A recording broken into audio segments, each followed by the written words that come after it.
Caros alunos, vamos iniciar nesse momento a nossa unidade 2. Como na unidade 1, vamos iniciar com um problema, para depois então chegarmos na definição. Nós vamos ver nessa unidade outros métodos de contagem, né? Começando com o princípio da inclusão e exclusão. Quantos inteiros entre 1 e 1000 são divisíveis por 3 ou 7? Esse é um problema que também pode ser resolvido utilizando o PA, mas nós vamos trabalhar utilizando um método de contagem, que é o princípio da inclusão e exclusão. Vamos definir um conjunto A dos inteiros entre 1 e 1000 que são divisíveis por 3, e depois um conjunto B dos inteiros entre 1 e 1000 que também são divisíveis por 7. Para depois calcularmos a quantidade de elementos que tem A junto com B. Vamos calcular a união. Temos então, vamos dividir 1000 por 3. Se você dividir 1000 por 3, você não vai encontrar esse valor exato, 3, 3, 3, 3. Então, quando a gente divide esse número 1000 por 3 dentro deste símbolo, que nós chamamos de função π, a gente só vai considerar a parte inteira. Por isso que vocês estão vendo aqui que 1000 por 3, só vocês vão encontrar 333. Então, a parte decimal, ela é desconsiderada. E assim será na divisão de 1000 por 7, que nós vamos encontrar 142. E na interseção entre os números divisíveis entre 1 e 1000, de 3 e 7, é 21. Então, também dividindo esse valor na função piso, você só vai considerar o número 47. Esta é uma maneira de um outro método de contagem, de encontrar os números inteiros, né, que são divisíveis por 3 ou por 7, que estão entre 1 e 1000. Poderemos também fazer isso utilizando o PA ou PG.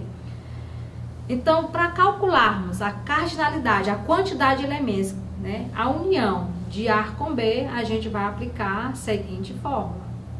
Substituindo conjunto de A, de elementos de A, por 333, mais o conjunto de B por 142 e a interseção entre o conjunto A e B por 47, a gente vai encontrar o seguinte valor.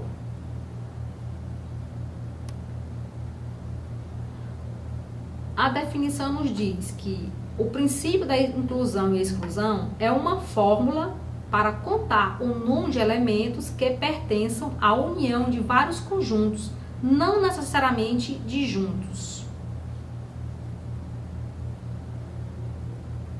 A função φ de Euler.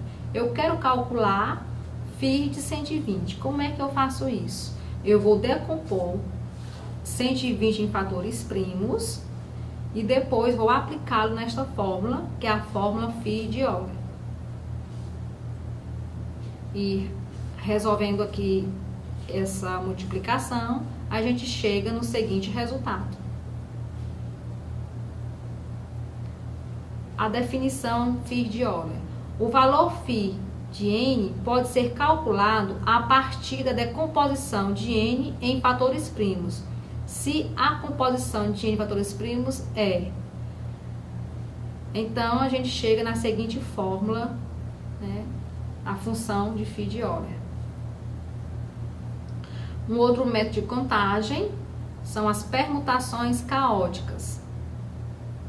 Uma permutação dos números que vai de 1 a n, ela é dita caótica ou desordenada quando nenhum número está no seu lugar primitivo. As permutações 21, 43 e 31, 42 são caóticas, mas 1, 3, 4, 2 não é, pois o 1 está no seu lugar primitivo. Calcular o número de permutações caóticas dos seguintes números. 1, 2, 3, 4.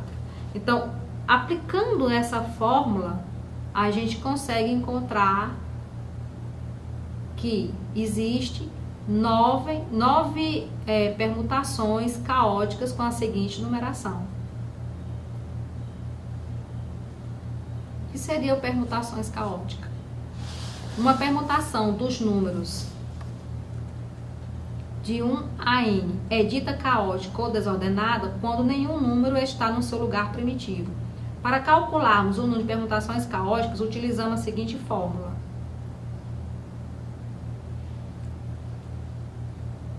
Outros métodos de contagem, os lemmas de Kaplansky. As 3 provas de um vestibular devem ser realizadas na primeira semana do ano. De quantos modos é possível escolher os dias das provas de modo que não haja provas em dias consecutivos? Então a gente também vai utilizar as combinações, né? E chegaremos no seguinte resultado. Problema 9, também utilizando o lema de Kaplansky. O segundo lema de Kaplansky. Hugo deve ter aula de tênis 3 vezes por semana, durante um semestre.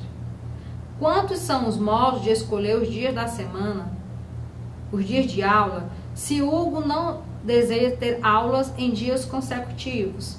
Também a gente vai trabalhar com as combinações, substituindo os devidos valores na seguinte fórmula, a gente encontra a seguinte resposta. Primeiro lema de Kaplansky. O número P subconjunto que vai de 1 a n, nos quais não há números consecutivos, é. Segundo lema de Kaplansky, o número P subconjunto que vai de 1 a n, nos quais não há números consecutivos, é considerado 1 e n como consecutivos igual a.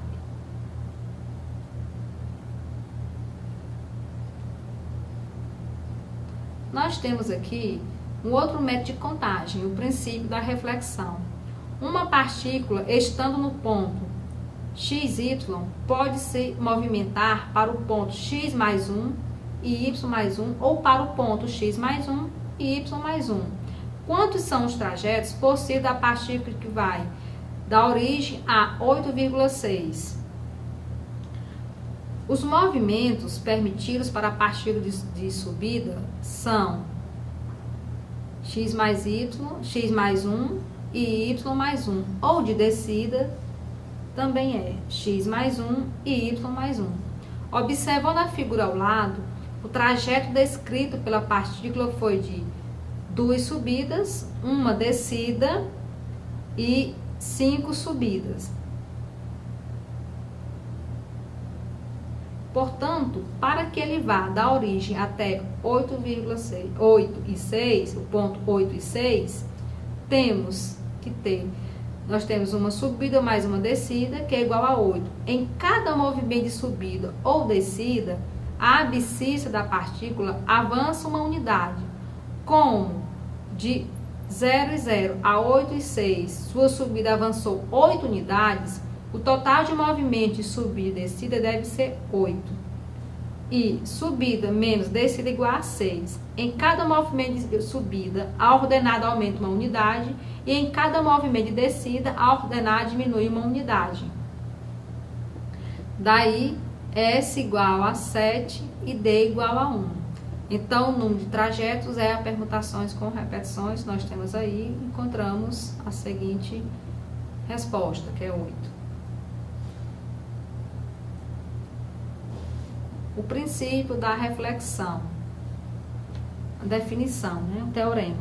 O número de caminhos de A até B que toca ou cruza o eixo OX é igual ao número de caminhos de A' até B em que A' é a imagem refletida de A em relação ao eixo OX.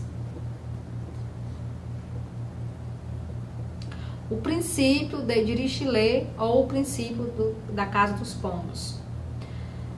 Também vamos iniciar esse princípio com um problema, para depois, então, chegarmos na definição. Em um grupo de 40 pessoas, pelo menos 4 pessoas têm o mesmo signo. Respondendo. Com efeito, colocando cada objeto na gaveta do seu signo, temos M igual a 40 e N igual a 12. Logo, pelo menos uma gaveta conterá. A gente vai resolver aqui esse problema e encontramos 4 objetos. A definição do princípio da Dirichlet. Se N objetos forem colocados em no máximo N-1 gavetas, então pelo menos uma delas conterá pelo menos 2 objetos. Teorema 3. O princípio de Dirichlet no caso geral. Se M objetos são colocados em N gavetas, então pelo menos uma gaveta contém M-1 sobre N mais 1 objetos. E assim a gente termina a nossa segunda unidade.